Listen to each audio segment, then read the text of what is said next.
এইমাত্র পাওয়া বাংলা সংবাদে স্বাগতম। শুরুতে জানিয়ে দেব সংবাদ শিরোনাম, পরে বিস্তারিত। 18,000 রাশিয়ান সেনা নিয়ে বাংলাদেশে ঢুকছে সেনাপ্রধান ওয়াকারুজ্জামান। চলতি মাসেই করা হচ্ছে শেখ হাসিনার বিরুদ্ধে ট্রাইব্যুনালের চার্জশিট। কিন্তু জেনারেল ওয়াকার অনেকটাই ভারতপন্থী। তিনি ভারত সফর করেননি বটে, তবে তার সঙ্গে যে ভারতের সেনাপ্রধান জেনারেল উপেন্দ্র দ্বিবেদীর ঘনিষ্ঠ যোগাযোগ রয়েছে, এটা দুই তরফেই স্বীকার করেছে। এবার সেনাপ্রধান জেনারেল ওয়াকারুজ্জামান রাশিয়া সফরে যাচ্ছেন। এই মুহূর্তে রাশিয়া ও ভারতের মধ্যে সম্পর্ক সর্বজন বিদিত। জানা গিয়েছে, বাংলাদেশের সরকারি কর্মসূচি নিয়ে রাশিয়ায় গিয়েছেন সে দেশের সেনা। বাংলাদেশের অন্তর্বর্তী সরকারের প্রধানের দায়িত্ব নেবার পর থেকেই ক্রমাগত ভারত বিরোধী মনোভাব ব্যক্ত করে আসছেন মোহাম্মদ ইউনূস। আর যে খবরটা সব থেকে উদ্বেগের, সেটা হলো চীন সফরে গিয়ে নাকি বাংলাদেশে বিমান ঘাঁটি বানানোর আহ্বান জানিয়ে এসেছেন ইউনূস। সূত্রের খবর, শিলিগুড়ির চিকেন স্নেক সংলগ্ন বাংলাদেশের লালমনিরহাটে বিমান ঘাঁটি তৈরির প্রস্তাব চীনকে দিয়ে এসেছেন ইউনূস, যদিও চীন এখনো সে ব্যাপারে কোনো সম্মতি জানায়নি। গাজার পরিস্থিতি আমরা জানি, ফিলিস্তিনে কি অবস্থা হচ্ছে, ইসরায়েল ফিলিস্তিন যুদ্ধ কোন পর্যায়ে গেছে, মানবিক বিপর্যয় কোন পর্যায়ে গিয়ে ঠেকেছে, সবগুলোই আমাদের চোখের সামনে দৃশ্যমান হচ্ছে। বাংলাদেশ এবং আমেরিকার মধ্যে একটা কোল্ড ওয়ার চলছে, আর এই কোল্ড ওয়ারের নাম কি? শুল্ক যুদ্ধ। গেল কয়েকদিন আগে বাংলাদেশকে ইতিহাসের সর্বশ্রেষ্ঠ যে শুল্ক আছে এটার মধ্যে ফেলে দিয়েছে ডোনাল্ড ট্রাম্প। পরিমাণ কত? 37%। শুধু এখানেই শেষ না, এটার সাথে কিন্তু আরো জোড়া হয়। সব মিলিয়ে এই চাপটা নিয়ার অ্যাবাউট 48 to 50%। ভাবা যায় বাংলাদেশের গার্মেন্ট শিল্প 1 বছর লাগবে ধ্বংস হইতে। আসসালামু আলাইকুম রহমতুল্লাহ। সবাই কেমন আছেন? আশা করি সবাই অনেক অনেক ভালো এবং সুস্থ আছেন। সবাইকে স্বাগতম জানাচ্ছি আমাদের আরেক নতুন ভিডিওতে। প্রতিদিনের মতো আমি আপনাদের সিরিয়াত ফারুকী আবারও চলে আসলাম নতুন একটা ভিডিও নিয়ে। দর্শক, আপনারা ইতিমধ্যে ভিডিওর শুরুতে বেশ কিছু অংশ বিশেষ দেখে বুঝতে পেরেছেন আজকের ভিডিওটা কতটা গুরুত্বপূর্ণ হতে চলেছে। বর্তমানে সারা দেশে যে রাজনীতির পরিস্থিতি চলতেছে, তারই ধারাবাহিকতায় আজকের ভিডিওটা। তো দর্শক, আর বেশি কথা না বলে আমরা ভিডিওর বাকি অংশগুলো একটু বিস্তারিত দেখে আসবো। তার আগে আপনাকে ছোট্ট একটি অনুরোধ জানিয়ে রাখতে চাই, যারা আমাদের এই চ্যানেলটিতে এখন নতুন আছেন, দয়া করে আমাদের চ্যানেল সাবস্ক্রাইব করে সাথে থাকবেন, যাতে পরবর্তী কোনো ভিডিও আপলোড দেওয়ার সাথে সাথে আপনার কাছে নোটিফিকেশন পৌঁছে যায়। দর্শক, আর বেশি কথা না বলে আমরা ধারাবাহিকভাবে একটি ভিডিও দেখে আসবো। সবাইকে অনুরোধ করবো, ভিডিওটা একটু লম্বা হবে, কিন্তু ভিডিওটা অনেক গুরুত্বপূর্ণ তথ্য জানতে পারবেন। আর বেশি কথা না বলে ধারাবাহিকভাবে একটু ভিডিওটা বিস্তারিত দেখে আসবো। এইমাত্র পাওয়া বাংলা সংবাদে স্বাগতম। শুরুতে জানিয়ে দেব সংবাদ শিরোনাম, পরে বিস্তারিত। 18,000 রাশিয়ান সেনা নিয়ে বাংলাদেশে ঢুকছে সেনাপ্রধান ওয়াকারুজ্জামান। চলতি মাসেই করা হচ্ছে শেখ হাসিনার বিরুদ্ধে ট্রাইব্যুনালের চার্জশিট। হাসান মাহমুদ ও তার স্ত্রীর 65 অ্যাকাউন্টে পাওয়া গেল 722 কোটি টাকার লেনদেন। আরাকান আর্মিকে রুখতে রোহিঙ্গাদের ফেরত নেওয়ার কথা বলছে মিয়ানমার। যে কোনো সময় ঢাকায় ফিরিয়ে আনা হবে পলাতক প্রধানমন্ত্রী শেখ হাসিনাকে। এতক্ষণে শুনছিলেন সংবাদ শিরোনাম, এবার বিস্তারিত। ইতিহাসের অভূতপূর্ব এক ঘটনায় বাংলাদেশ সেনাবাহিনীর প্রধান জেনারেল ওয়াকারুজ্জামান আজ দুপুরে 18,000 রাশিয়ান সেনা নিয়ে বাংলাদেশের ভূখণ্ডে প্রবেশ করেছেন। এই পদক্ষেপে গোটা দেশ জুড়ে চাঞ্চল্য সৃষ্টি হয়েছে এবং আন্তর্জাতিক অঙ্গনেও আলোড়ন উঠেছে। প্রথমবারের মতো বাংলাদেশে কোনো সামরিক কর্মকর্তা বিদেশি সেনা নিয়ে দেশের অভ্যন্তরে প্রবেশ করলেন। সকাল 11টায় চট্টগ্রাম বন্দরে রাশিয়া থেকে আসা 3টি রাশিয়ান নৌবহর ভিড়ে, যেখান থেকে সেনাদের প্রথম দলটি নামানো হয়। একই সময় সৈয়দপুর ও যশোর বিমানবন্দরে রাশিয়ান কার্গো বিমানের মাধ্যমে আরও সেনা ও সামরিক সরঞ্জাম পৌঁছায়। জেনারেল ওয়াকারুজ্জামান এক বিবৃতিতে জানিয়েছেন, এই যৌথ পদক্ষেপের মূল উদ্দেশ্য বাংলাদেশের ভূ প্রতিরক্ষা ব্যবস্থাকে আধুনিকরণ এবং একটি বিশেষ মহড়া পরিচালনা করা, যা আগত সময়ে প্রতিবেশী অঞ্চলের নিরাপত্তা পরিস্থিতি মূল্যায়নে সহায়ক হবে। তবে এই ঘটনায় দেশ জুড়ে রাজনৈতিক অঙ্গন এবং সাধারণ মানুষের মধ্যে বিভক্ত প্রতিক্রিয়া দেখা গেছে। একাংশ একে একটি আন্তর্জাতিক কৌশলগত জোট গঠনের অংশ হিসেবে দেখছেন, অন্যদিকে বিরোধীরা একে দেশের সার্বভৌমত্বের উপর হস্তক্ষেপ হিসেবে উল্লেখ করেছেন। আন্তর্জাতিক সংবাদ সংস্থাগুলো ঘটনাটি ঘনিষ্ঠভাবে পর্যবেক্ষণ করছে। বিবিসি, আল জাজিরা ও রয়টার্স দ্রুতই ঘটনাস্থলে সংবাদদাতা পাঠিয়েছে। জাতিসংঘ নিরাপত্তা পরিষদের পক্ষ থেকে এই নিয়ে জরুরি বৈঠকে ডাক দেওয়া হয়েছে। রাজধানীর বিভিন্ন এলাকায় লোকজনকে রাস্তায় নেমে আসতে দেখা গেছে। কেউ কেউ স্লোগান দিয়ে সেনা প্রবেশকে স্বাগত জানাচ্ছেন, কেউ আবার হাতে পোস্টার নিয়ে এর প্রতিবাদ করছেন। বর্তমানে সেনাবাহিনী চট্টগ্রাম ও কক্সবাজার অঞ্চলে অবস্থান নিচ্ছে। সরকারের পক্ষ থেকে এখনো বিস্তারিত কোনো বিবৃতি আসেনি। আন্তর্জাতিক সম্প্রদায়ের চাপ এবং দেশের আভ্যন্তরীণ প্রতিক্রিয়া উভয়ের সমন্বয়ে আগামী দিনগুলো হবে উত্তেজনাপূর্ণ এবং সম্ভবত ইতিহাস পরিবর্তনের গুরুত্বপূর্ণ এক অধ্যায়। শেখ হাসিনার বিরুদ্ধে জুলাই ও আগস্টে গণহত্যার একটি মামলার চার্জশিট চলতি মাসে আন্তর্জাতিক অপরাধ ট্রাইব্যুনালে দাখিল করা হবে বলে জানিয়েছে চিফ প্রসিকিউটর মোহাম্মদ তাইজুল ইসলাম।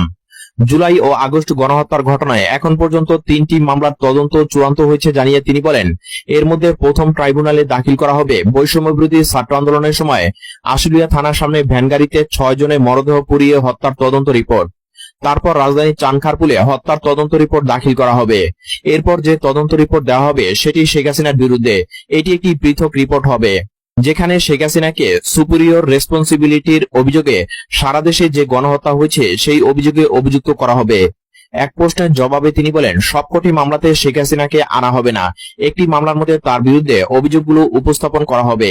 সেখানে আমরা অভিযোগ প্রমাণের পর্যাপ্ত সাক্ষ্য প্রমাণ পেয়েছি। আমাদের কাছে যে অকাট্য প্রমাণ এসেছে তাতে তার বিরুদ্ধে অভিযোগ একাধিকবার প্রমাণ করা যাবে। ওই মামলায় কি শুধু শেখ হাসিনাই একমাত্র আসামি থাকবেন? জানতে চাইলে চিফ প্রসিকিউটর বলেন, এখনো এটা ঠিক করা হয়নি, শুধু শেখ হাসিনাও থাকতে পারেন। আবার তার কমান্ডের পরিপ্রেক্ষিতে যারা হত্যাকাণ্ড সংগঠিত করেছেন তাদের মধ্যে সাবেক স্বরাষ্ট্রমন্ত্রী আসাদুজ্জামান খান কামাল, সাবেক আইজিপি চৌধুরী আব্দুল্লাহ মামুন ও সাবেক মন্ত্রী ওবায়দুল কাদেরও আসামি হতে পারেন। কবে নাগাদ এই চার্জশিট দাখিল হতে পারে জানতে চাইলে তিনি বলেন, প্রাথমিক রিপোর্ট আমাদের হাতে চলে এসেছে, এটি এখন যাচাই বাছাই করা হচ্ছে। 1 সপ্তাহ বা 2 সপ্তাহ লাগতে পারে, অর্থাৎ এই মাসেই তদন্ত রিপোর্ট দাখিল করা সম্ভব হবে বলে আমরা আশা করছি। আওয়ামী লীগ সরকারের পতনের পর জুলাই অভ্যুত্থানের ঘটনায় সারা দেশে প্রায় 1,500 মামলা হয়েছে। এর মধ্যে হত্যার অভিযোগে প্রায় 600 মামলা হয়েছে। সাবেক প্রধানমন্ত্রী শেখ হাসিনার বিরুদ্ধে মোট মামলার সংখ্যা 324টি। সাবেক প্রধানমন্ত্রী শেখ হাসিনার বিরুদ্ধে মোট মামলার সংখ্যা 324টি, যার মধ্যে ঢাকাতেই মামলা হয়েছে 297টি, বাকি 27টি মামলা হয়েছে ঢাকার বাইরে। প্রায় 6.5 কোটি টাকার অবৈধ সম্পদ অর্জন এবং 722 কোটি টাকার সন্দেহজনক লেনদেনের অভিযোগে সাবেক পররাষ্ট্রমন্ত্রী মোহাম্মদ হাসান মাহমুদ ও তার স্ত্রী নুরান ফাতেমার বিরুদ্ধে আদালত 2টি মামলা করেছে দুর্নীতি দমন কমিশন। রোববার রাজধানীর সেগুনবাগিচায় দুদকের সমন্বিত জেলা কার্যালয়ে মামলা দুটি করা হয়। দুদকের জনসংযোগ কর্মকর্তা উপপরিচালক মোহাম্মদ আক্তারুল ইসলাম গণমাধ্যমকে এসব তথ্য নিশ্চিত করেছেন।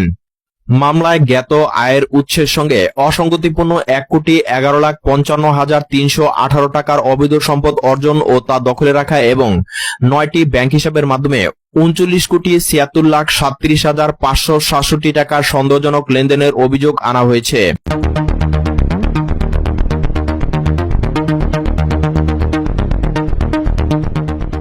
বাংলাদেশে কি এখন কোনো সমান্তরাল প্রশাসন চলছে?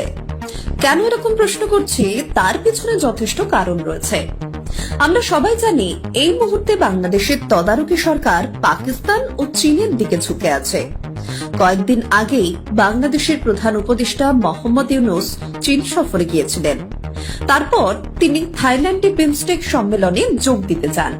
পাকিস্তানের সঙ্গে বর্তমান বাংলাদেশ প্রশাসনের যে আত্মিক সম্পর্ক গড়ে উঠেছে সেটাও অস্বীকার করার কোনো জায়গা নেই।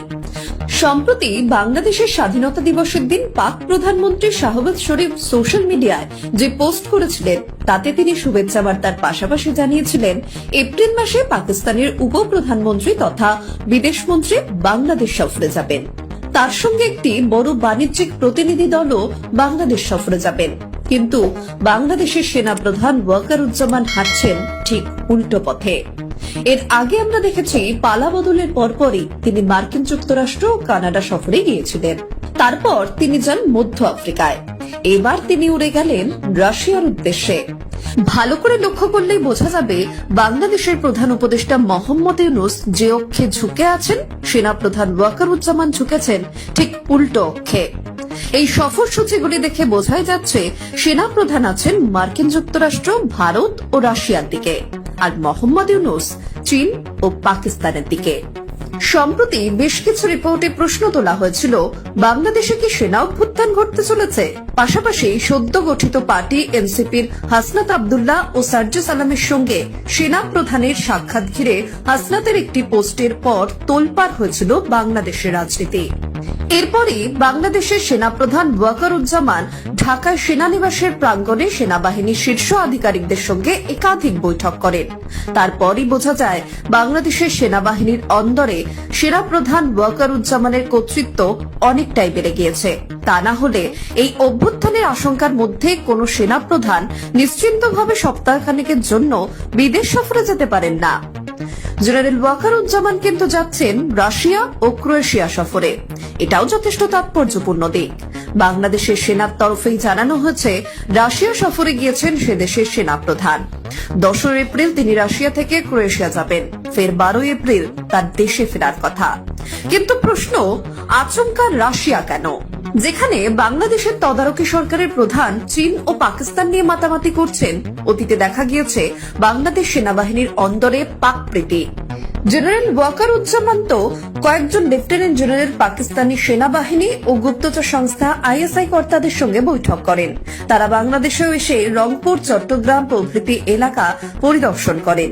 কিন্তু জেনারেল ওয়াকার অনেকটাই ভারতপন্থী। তিনি ভারত সফর করেননি বটে, তবে তার সঙ্গে যে ভারতের সেনাপ্রধান জেনারেল উপেন্দ্র দ্বিবেদীর ঘনিষ্ঠ যোগাযোগ রয়েছে, এটা দুই তরফেই স্বীকার করেছে। এবার সেনাপ্রধান জেনারেল ওয়াকারুজ্জামান রাশিয়া সফরে যাচ্ছেন। এই মুহূর্তে রাশিয়া ও ভারতের মধ্যে সম্পর্ক সর্বজন বিদিত। জানা গিয়েছে বাংলাদেশের সরকারি কর্মসূচি নিয়ে রাশিয়ায় গিয়েছেন সে দেশের সেনাপ্রধান। বিজ্ঞপ্তিতে জানানো হয়েছে, সফরকালে ওয়াকারুজ্জামান রাশিয়া ও ক্রোয়েশিয়ার সামরিক, অসামরিক উচ্চপদস্থ কর্মকর্তাদের সঙ্গে সৌজন্য সাক্ষাৎ করবেন। সামরিক বাহিনী বিষয়ক দ্বিপাক্ষিক সহযোগিতা নিয়েও তিনি মত বিনিময় করবেন। তবে কি নিজের পক্ষ বোঝাচ্ছেন সেনাপ্রধান? মোহাম্মদ ইউনূসকে সরিয়ে তিনি বা রাষ্ট্রপতি শাহাবুদ্দিন চুপ্পুকে বাংলাদেশের ক্ষমতায় বসানোর যে পরিকল্পনার কথা শোনা যাচ্ছে, এবার কি সেটাই বাস্তবায়িত হতে চলেছে? যদিও রাশিয়ার কয়েকটি অস্ত্র কারখানা পরিদর্শনের কথা রয়েছে জেনারেল ওয়াকারুজ্জামানের, পরিদর্শনের কথা রয়েছে কয়েকটি সামরিক স্থাপনারও। কিন্তু বাংলাদেশ সরকারের বিরুদ্ধে গিয়ে সেনাপ্রধানের এই রাশিয়া সফর অনেকগুলি প্রশ্ন তুলে দিচ্ছে। বাংলাদেশের সামরিক অভ্যুত্থান নতুন কোনো বিষয় নয়, এর আগেও বেশ কয়েকবার অভ্যুত্থান হয়েছে বাংলাদেশে। ফলে বাংলাদেশ সেনাপ্রধানের এই উল্টো পথে হাঁটা আবার নতুন করে জল্পনা সৃষ্টি করল। ব্যুরো রিপোর্ট, নিউজ বর্তমান। বাংলাদেশের অন্তর্বর্তী সরকারের প্রধানের দায়িত্ব নেবার পর থেকেই ক্রমাগত ভারত বিরোধী মনোভাব ব্যক্ত করে আসছেন মোহাম্মদ ইউনূস। আর যে খবরটা সব থেকে উদ্বেগের, সেটা হলো চীন সফরে গিয়ে নাকি বাংলাদেশে বিমান ঘাঁটি বানানোর আহ্বান জানিয়ে এসেছেন ইউনূস। সূত্রের খবর, শিলিগুড়ির চিকেন স্নেক সংলগ্ন বাংলাদেশের লালমনিরহাটে বিমান ঘাঁটি তৈরির প্রস্তাব চীনকে দিয়ে এসেছেন ইউনূস, যদিও চীন এখনো সে ব্যাপারে কোনো সম্মতি জানায়নি। পাশাপাশি বাংলাদেশের 4টি বিমান ঘাঁটিতে অন্তত 3টে JF-17 ফাইটার জেট মোতায়েনের প্রস্তাব দিয়েছেন। এই বিমান ঘাঁটিগুলি হল উত্তর সুলতান মাহমুদ বিমান ঘাঁটি, কুর্মিটোলা বিমান ঘাঁটি, জাহিরুল হক বিমান ঘাঁটি, চট্টগ্রাম বন্দর ও কক্সবাজার বিমান ঘাঁটি। এই JF-17 কিন্তু চীনের ফাইটার জেট। এই বিষয়ে বিস্তারিত জানিয়েছেন প্রাক্তন সেনাকর্তা কর্নেল দীপ্তাংশু চৌধুরী। তার সঙ্গে কথোপকথনে কি উঠে এলো, আসুন শোনাই এবার আপনাদের। পরিকল্পনাটা আসলে কি? আপনি দেখুন, এই বিমস্টেকের আগেই Mohammad Yunus self styled adviser যে প্যারাশুটে ল্যান্ড করেছিল 5 অগস্ট 2024-এ, সে হঠাৎ তড়িঘড়ি ভাবে উনি পৌঁছে গেলেন চায়নার কাছে ভিক্ষার ঝুলি নিয়ে, এবং ব্যাকট্র্যাকে একটা অনেকদিন ধরে ওদের আলোচনা চলছিল। সামনে হয়তো উনি ইনভেস্টমেন্ট বলে, যেহেতু উনি সুদ ব্যবসায়ী, উনি ইনভেস্টমেন্টের নামে চায়নায় গিয়ে শির কাছে গিয়ে কিছু ইনভেস্টমেন্ট চাইছিল। বাট হাউএভার সত্যিকারের যে গল্পটা পেছনে, উনি গেছিলেন 3টে বিষয়। একটা হচ্ছে লালমনিরহাট, যেটা আমরা চিকেন নেক্স বলি অথবা শিলিগুড়ি করিডোর, তার সামনে একটা এয়ারফোর্স বেস বানানোর জন্য, যেটা উনি একটা খুল্লাম ছুট দিয়ে এসছে চায়নাকে।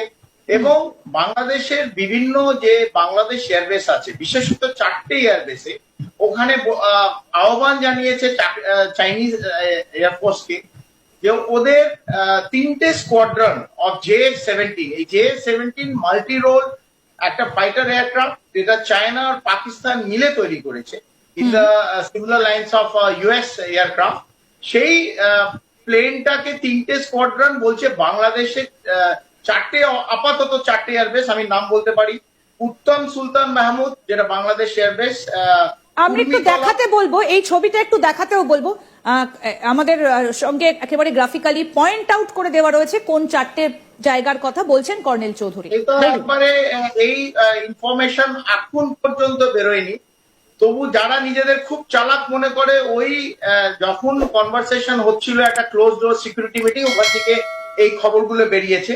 তো 4টে এয়ারবেসে JF-17 চাইনিজ এয়ারক্রাফট 3টে স্কোয়াড্রন রাখার যে কথা হয়েছে, তার মধ্যে হচ্ছে উত্তম সুলতান মাহমুদ, এটা কুর্মিতলা যেটা আপনি দেখাচ্ছেন, জাহরুল হক সেটা খুবই কাছে, কক্সবাজারের কাছে, এবং একটা কক্সবাজারে যেটা চট্টগ্রামের একদম সি এর কাছে, সেখানে একটা বাংলাদেশ এয়ারফোর্স বেস। এই 4টেতে আপাতত 3টে স্কোয়াড্রন JF-17 রাখার জন্য আহ্বান জানিয়েছে। এই JF-17 চাইনিজ এয়ারফোর্সের প্লেন 3টে স্কোয়াড্রন কেন বাংলাদেশ এয়ারবেসে রাখা হবে, এই প্রশ্ন নিশ্চিতভাবে সবার মনে জাগবে। এবং লালমনিরহাট যেটা একদম আমাদের শিলিগুড়ি করিডোর অথবা চিকেন নেকের একদম সংলগ্নে, এইখানে কেন রাখা হবে এটা বড় প্রশ্ন। চায়না অ্যাট অল এখানে এয়ারফোর্স বেস করবে কিনা এবং ভারতবর্ষ এটা অ্যালাউ করবে কিনা, সবচেয়ে বড় প্রশ্ন হচ্ছে সেইটা, যে ভারতবর্ষ এটা অ্যালাউ করবে কিনা। সেই প্রশ্ন আমি সবার কাছে রাখছি। এবং এই বুদ্ধিগুলো যে মোহাম্মদ ইউনিসের যে পেছন থেকে ভারতকে আঘাত করার জন্য যে ফন্দি বানাচ্ছে পাকিস্তান, চায়না এবং বাংলাদেশ, এটা নিশ্চিতভাবে আমাদের জন্য উদ্বেগজনক। একদমই আমরা ভারতের কর্নেল চৌধুরী ভারতের প্রেক্ষিতে আলোচনাটায় আসব। আমি এই জায়গাটা একটু আসতে চাইবো যে তাহলে কেন এই জোটটা সৃষ্টি করতে চাইছে বাংলাদেশ, চায়না এবং পাকিস্তান, উদ্দেশ্যটা কি? দেখুন, আপনি জানেন একটা ফাইভ আইস বলে United kingdom, America, Canada, Australia, এদের অলরেডি এদের মধ্যে একটা ইন্টেলিজেন্স শেয়ারিং একটা ফাইভ আইস বলে আমরা প্রত্যেকে জানি, যেখানে কমপ্লিট এই 5টি রাষ্ট্র নিজেদের মধ্যে ইন্টেলিজেন্স গ্যাদারিং করে এবং শেয়ার করে। বিশেষ করে যতগুলো জঙ্গি সংগঠন আছে তারা কি করবে, তাদের গতিবিধি, তারা সেই রাষ্ট্রের, এই 5টা রাষ্ট্রের যদি কোনোদিন ক্ষতি করে তো এরা নিজেদের মতন শেয়ার করে। একই টেমপ্লেট, এই একই টেমপ্লেটে চায়নার MSS, বাংলাদেশের যে ন্যাশনাল সিকিউরিটি এজেন্সি আছে, ন্যাশনাল সিকিউরিটি ইন্টেলিজেন্স এজেন্সি যেটা বাংলাদেশের, এবং ISI পাকিস্তানে, এরা 3 জনের 3 আইস বলে একটা কাউন্সিল, ইন্টেলিজেন্স শেয়ারিং কাউন্সিলের অলরেডি গঠন করার জন্য কথাবার্তা বলেছে। এইটাও ইউনিস যখন উনি বাংলাদেশ গেছিলেন, এই চায়না গেছিলেন কানেকশন, এই কথাবার্তা কথোপকথন কিন্তু চাইনিজ প্রিমিয়ার শি জিনপিং এর সঙ্গে কিন্তু এই কথোপকথনও হয়। এবং এইটা একটা সিগন্যাল পেয়েছে, গ্রিন সিগন্যাল পেয়েছে। এই 3টে এজেন্সির বস অলরেডি এরা একটা কথা বলছে, এদের বিভিন্ন অফিসার একটা মিটিং অলরেডি বাংলাদেশে এসে 3 দিন আগে এটা কমপ্লিট করেছে যে কিরম ভাবে কাউন্সিলটা গড়ে উঠবে। তাদের মোক্ষম একটাই অবজেক্টিভ, ভারতের বিরুদ্ধে পশ্চিম, একদিকে পূর্ব, একদিকে পাকিস্তান, একদিকে বাংলাদেশ, আর এই দিক থেকে বে অফ বেঙ্গল, ইন্ডিয়ান ওশান, 3টে দিক থেকে কিরম ভাবে ভারতকে ঘিরে দেওয়া যায়। এদের একটা মাত্র অবজেক্টিভ, ভারতের বিরুদ্ধে কি কি করা যায়। এই মতলবে, এই ফন্দিতে এরা এই কাউন্সিলটা বানাচ্ছে। যদি আমি জানি না, এরা বহুদিন ধরে ফন্দি করছে। পাকিস্তান তো আমরা সবাই জানি নিশ্চিতভাবে করছে, to bleed India by 1000 cuts, এটাই ওদের ডক্টরিন। প্রচুর টেররিজম অ্যাক্টিভিটি করছে। 1989 কি ডেট, 26/11 হয়েছে সবাই জানে, এবং 26/11 জলপথ দিয়ে এসছে। এখনো যে বে অফ বেঙ্গল থেকে এই যে বলছে গার্জিয়ান অফ বে অফ বেঙ্গল, এইটা কিছুদিন আগে আমাদের মোহাম্মদ ইউনিস খুব গর্বের সঙ্গে সবার সামনে বলেছিল, he is the guardian of বে অফ বেঙ্গল। আমরা ভৌগোলিক ভাবে, আমরা জিওগ্রাফিতে 15 দিন পড়িনি যে বে অফ বেঙ্গলের কেউ বাবা আছে বলে, তবে উনি নিজেকেই পিতৃদেব বলছেন বে অফ বেঙ্গলের। ভালো, তবে বে অফ বেঙ্গল থেকে যদি কোনো এরকম মিস অ্যাডভেঞ্চার ভারতের দিকে করে, উড়িষ্যা অথবা বাংলা অথবা বিশাখাপত্তনম অন্ধ্রপ্রদেশের দিকে, তাহলে আমার মনে হয় নিশ্চিতভাবে ওরা একটা মিস অ্যাডভেঞ্চার, আমি এই জন্য বললাম। সেই জায়গা থেকে বাংলাদেশ বিশেষ করে পূর্বে যে অবস্থানে আছে সেই এক অবস্থানে থাকবে। 64 জেলা নিয়ে বাংলাদেশ থাকতে পারবে কিনা। অর্থাৎ এই মুহূর্তে দাঁড়িয়ে সব থেকে বড় প্রশ্ন সেটাই যে বাংলাদেশের অন্তর্বর্তী সরকারের প্রধানের দায়িত্ব নেবার পর থেকে যেখানে ভারত বিদ্বেষী মনোভাব ব্যক্ত করে আসছেন মোহাম্মদ ইউনুস, সেখানে চীন সফরে গিয়ে তিনি রীতিমতো বাংলাদেশে বিমান ঘাঁটি বানানোর জন্য চীনকে একদিকে তিনি আমন্ত্রণ জানাচ্ছেন, আহ্বান জানাচ্ছেন, আবার অন্যদিকে বিমস্টেকে গিয়ে তিনি প্রধানমন্ত্রী নরেন্দ্র মোদীর সঙ্গে হাত মেলাচ্ছেন। আসল বিষয়টা ঠিক কি, মোহাম্মদ ইউনূস কি চাইছেন, এটাই হচ্ছে এই মুহূর্তে দাঁড়িয়ে সব থেকে বড় প্রশ্ন।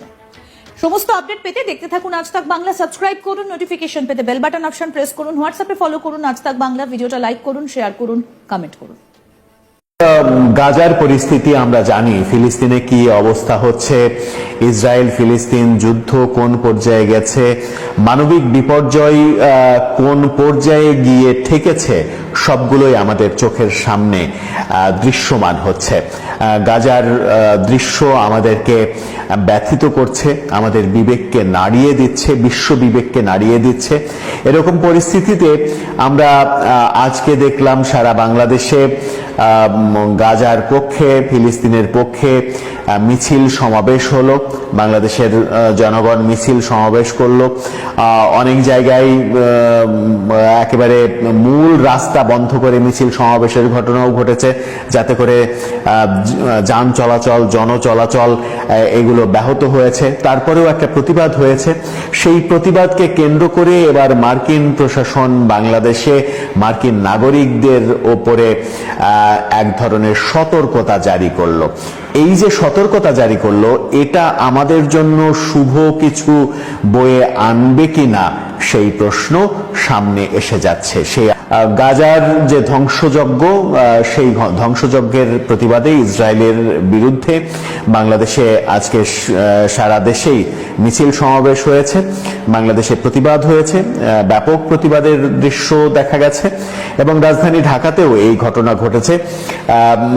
ঢাকা থেকে ঢাকার বাইরে যাওয়ার যতগুলো মহাসড়ক রয়েছে, বেশিরভাগ মহাসড়ক অবরোধ করে মিছিলের ঘটনাও, সমাবেশের ঘটনাও ঘটেছে, যে কারণে যান চলাচল, জনচলাচলের চরম ভোগান্তি নেমে এসেছিল, এমনটাও আমরা দেখেছি, জেনেছি। এই যে মিছিলের দিনে হঠাৎ করেই মার্কিন প্রশাসন থেকে, বিশেষ করে বাংলাদেশে যে মার্কিন এম্বাসি, সেই এম্বাসি থেকে জরুরি সতর্কতা জারি করা হয়েছে মার্কিন নাগরিকদের জন্য। সেখানে বলা হয়েছে যে জটলা, মিছিল, মিটিং এলাকা পরিহার করতে হবে, সাবধানে চলাচল করার জন্য সকলকে বলাও হয়েছে, মার্কিন নাগরিকদের বলে দেয়া হয়েছে। মার্কিন নাগরিকদের যখন বলে দেয়া হলো, তখন তারা বিবৃতিতে যেটা বলছে, আজকে কি হলো সেই প্রসঙ্গে পরে আসছি। মার্কিন বিবৃতিতে যেটা বলা হচ্ছে সেটা হচ্ছে যে গাজা সংঘাতের প্রতিক্রিয়ায় সোমবার ঢাকা এবং সারা দেশে বিশ্ববিদ্যালয়ের শিক্ষার্থীরা বিক্ষোভ প্রদর্শন করবে এবং কেন্দ্রীয় গণবিক্ষোভে পরিণত হবে। সম্ভাব্য যানজট বৃদ্ধি এবং দূতাবাসে প্রতিবাদের উদ্দেশ্যে আন্দোলনের কারণে মার্কিন দূতাবাস এদিন বিকেলের জনসেবা সীমিত করবে, অর্থাৎ বিকেলে কোনো সেবা দেয়া হবে না। এই অবস্থায় মার্কিন নাগরিকদের সতর্কতা অবলম্বন করা উচিত। বিবৃতিতে দূতাবাস আরও বলেছে, মনে রাখতে হবে শান্তিপূর্ণ বিক্ষোভ করা হলেও তা সংঘর্ষে পরিণত হতে পারে এবং সহিংসতায় রূপ নিতে পারে। এই অবস্থায় মার্কিন নাগরিকদের বিক্ষোভ এড়ানো উচিত এবং যে কোনো বড় সমাবেশের আশেপাশে চলাচলে সতর্কতা অবলম্বন করা উচিত। সেই সঙ্গে ব্যক্তিগত নিরাপত্তা পরিকল্পনা পর্যালোচনা করা উচিত। এই কথা যেমন বলা হয়েছে, তেমনি মোবাইলে যেন ফুল চার্জ থাকে, ফুল চার্জ থাকা মোবাইল নিয়ে যেন মার্কিন জনগণরা চলাফেরা করে এবং সাবধানে চলাফেরা করে, এমনটা বলা হয়েছে। এমন বিবৃতি যখন মার্কিন প্রশাসন দিল, তখন আমরা দেখলাম যে আজকে গাজার পক্ষে, ইসরায়েলের বিপক্ষে যে সমাবেশ মিছিল হয়েছে, সেখানে ঢাকা, সিলেট সহ বিভিন্ন জায়গায় বিভিন্ন স্থাপনা ভাঙচুর করা হয়েছে। এটা কোনোভাবে প্রত্যাশিত নয়। এই অপ্রত্যাশিত ঘটনা যারা ঘটাচ্ছেন তাদের বিরুদ্ধেও কঠোর শাস্তিমূলক ব্যবস্থা নেওয়া উচিত বলে অনেকে মনে করেন। আমরা দেখেছি যে কেএফসি ভাঙচুর করা হয়েছে, বাটা, বাংলাদেশের অতি পরিচিত একটি ব্র্যান্ড, জুতার ব্র্যান্ড বাটার শোরুমে ব্যাপক ভাঙচুর করা হয়েছে সিলেটে। কেএফসির শোরুম একেবারে ভেঙে গুড়িয়ে দেওয়া হয়েছে, সেখান থেকে পেপসিজাত পণ্য যা আছে সেগুলো গাড়ি, ট্রাক ভর্তি মালামালগুলো রাস্তায় ফেলে নষ্ট করে দেওয়া হয়েছে। এই দৃশ্যগুলো আমরা দেখেছি। বাংলাদেশের গাজার পক্ষে অবস্থান করবে যে কোনো মুসলিম মানুষ, এটাই স্বাভাবিক, কিন্তু সেটা করতে গিয়ে অতি উৎসাহী হয়ে বাংলাদেশের জনগণ বাংলাদেশের সম্পদই যদি ধ্বংসস্তূপে পরিণত করে, তাহলে সেটা কোনোভাবেই কাম্য নয় বলে আমার অন্তত মনে হয়, এবং বিশ্লেষকরাও সেটাই মনে করেন। গাজাকে কেন্দ্র করে বাংলাদেশ রীতিমতো ফুঁসে উঠছে, বাংলাদেশের জনগণ ফুঁসে উঠছে। বাংলাদেশ সরকারের পক্ষ থেকেও একটা বিবৃতি দেওয়া হয়েছে এর প্রতিবাদে। আবার ডক্টর ইউনূসের নামে একটা ফটো কার্ডও সামাজিক যোগাযোগ মাধ্যমে ঘুরে বেড়াচ্ছে, যেখানে দেখা যাচ্ছে যে ডক্টর ইউনূস নাকি বলেছেন যে এটা ফিলিস্তিনের নিজস্ব ব্যাপার, তাদের অভ্যন্তরীণ ব্যাপার, সেই বিষয়ে আমরা অযথা কথা বলতে না যাওয়াই ভালো, নাক গলাতে না যাওয়াই ভালো, এরকম একটা ফটো কার্ড ভাইরাল হয়েছে সামাজিক যোগাযোগ মাধ্যমে। কিন্তু আদৌ প্রধান উপদেষ্টা এই জাতীয় কথা বলেছেন কিনা সেটা নিশ্চিত হওয়া যায়নি। এরকম ঘটনা যখন ঘটছে, যখন গাজার এই প্রতিবাদকে কেন্দ্র করে মার্কিন প্রশাসন যখন বিশেষ সতর্কতা জারি করলো, সেই ইনফরমেশন কিন্তু বিশ্বব্যাপী ছড়িয়ে যাবে। যে কোনোভাবেই কোনো বিদেশি রাষ্ট্র যেন আমাদেরকে জঙ্গিবাদ আখ্যা দিতে না পারে। আমরা জঙ্গিবাদে জড়িয়ে যাচ্ছি, জঙ্গিবাদ বাংলাদেশে মাথাচাড়া দিচ্ছে, এরকম আখ্যা যেন দিতে না পারে, সেই ব্যাপারে আমাদের বোধহয় আরো অনেক বেশি সচেতন থাকা উচিত। কারণ কদিন আগেই আমরা নিউ ইয়র্ক টাইমসের একটা প্রতিবেদন দেখেছি। সেই প্রতিবেদনে আমেরিকার প্রভাবশালী, বিশ্বের অন্যতম প্রভাবশালী এই পত্রিকা, সেখানে বলা হয়েছে বাংলাদেশ জঙ্গিবাদের দিকে যাচ্ছে, বাংলাদেশে জঙ্গিবাদকে অনেকটা সরকারি পৃষ্ঠপোষকতা দেওয়া হচ্ছে, জঙ্গিবাদের বিরুদ্ধে কোনো অবস্থান নেওয়া হচ্ছে না, ব্যবস্থা নেওয়া হচ্ছে না। এই সংবাদগুলো কিন্তু আমাদের ভাবিয়ে তোলে। মার্কিন প্রশাসনের এই সতর্কবার্তা আমাদের নতুন করে ভাবিয়ে তুলছে। যদিও ইসরায়েলের পক্ষে মার্কিনীরা সরাসরি অবস্থান নিয়ে গাজার এই ধ্বংসযজ্ঞ চালাচ্ছে বলেও অভিযোগ রয়েছে, যেখানে মার্কিনীদের বিরুদ্ধেও বাংলাদেশ সহ সারা পৃথিবীর মুসলমানদের এক ধরনের ক্ষোভ রয়েছে। সেই ক্ষোভের কারণে আজকে মার্কিন দূতাবাস ঘেরাওয়ের কর্মসূচি ঘোষণা করা হয়েছিল, কিন্তু সেরকম কর্মসূচি তো আর সরকার পালন করতে দেবে না, সেটাই স্বাভাবিক। উচ্ছৃঙ্খল পরিবেশ যেন তৈরি না হয়, সেই ব্যাপারে সরকারকে, জনগণকে, সবাইকেই সতর্ক থাকা উচিত। আমার মনে হয় যে মার্কিনী প্রশাসন যে সতর্কতা জারি করলো, সেই সতর্কতা জারি করার উপলক্ষ তারা যেন না পায়, সেই রকম ভাবে সেই ব্যাপারগুলো মাথায় রেখেই আমাদের প্রতিবাদ সমাবেশ এগুলো করা উচিত, যেন বিশ্ব দরবারে আমাদেরকে নিয়ে কোনো নেগেটিভ মেসেজ চলে না যায়। দর্শক, আপনার মতামত জানিয়ে লিখতে পারেন আমাদের কমেন্ট বক্সে।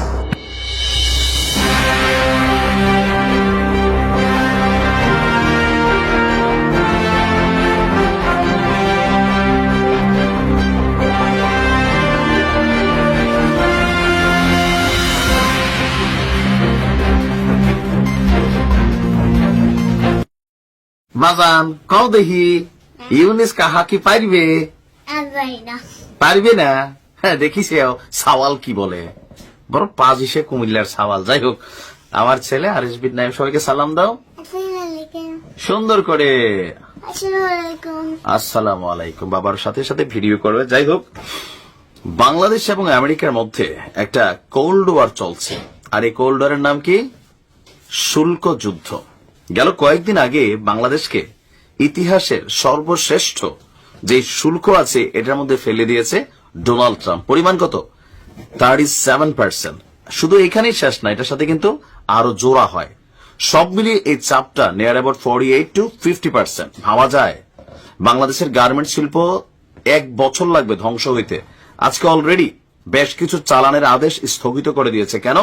মার্কিন ব্যবসায়ীরা এখন বাংলাদেশ থেকে মাল নিয়ে পুষবে না। যাই হোক, এই যখন অবস্থা, ডক্টর ইউনূস কথা দিয়েছিল, I will handle it with president Trump, and right now তিনি এই কাজটা করছেন। তবে এটার প্রতিক্রিয়া কি হবে জানি না। আমার ছেলে যেমন বলছে, মনে হয় পারবে না, কারণ ট্রাম্প একরোখা অবস্থায় আছে। মার্কিন শুল্ককে পুনর্বিবেচনাতে যুক্তরাষ্ট্রের প্রেসিডেন্ট ট্রাম্পকে চিঠি দিয়েছেন ডক্টর মোহাম্মদ ইউনূস। চিঠিতে কি লিখেছেন তিনি? 3 মাসের জন্য 37% শুল্ক প্রস্তাব স্থগিত রাখার আহ্বান। আমি ভাবছি এটা যেন ভবিষ্যতে না বাড়ায়, 15তেই রাখে, ওইটা নিয়ে হয়তো তিনি কথা বলবেন। বাট তিনি 3 মাসের জন্য আপাতত এই 37% শুল্কর যে রুলস সেইটাতে না ফেলে অতীতে যেটা চালু ছিল মানে শতকরা 15%, ওইটাতে যেন আপাতত বাংলাদেশকে রাখা হয়। আর আজকে তথ্য দিয়েছে প্রধান উপদেষ্টার প্রেস উইং। তারা বলছে যে চিঠিতে বাংলাদেশ কি কি করতে চায় তার প্রতিশ্রুতিও রয়েছে। যুক্তরাষ্ট্র যে অতিরিক্ত শুল্ক আরোপ করছে সেটা প্রত্যাহারের অনুরোধ জানিয়ে প্রেসিডেন্টকে ট্রাম্পকে যে চিঠি দিয়েছেন, এই চিঠির আমরা 24 ঘন্টার মধ্যে চিঠি পাঠিয়েছে। মার্কিন বাণিজ্য দপ্তরে আরেকটি চিঠি পাঠানোর প্রক্রিয়া চলছে। তবে এর বাহিরে এর ভিতরে কি আছে এটা কিন্তু আমরা জানি না, যে চিঠির ভিতরে আর তিনি কি লিখছেন। এখন তিনি যতটুকু আমরা গণমাধ্যমের বলাতে এতটুকুই জানলাম যে আপনার 3 মাসের জন্য স্থগিত, but is it a permanent solution? No.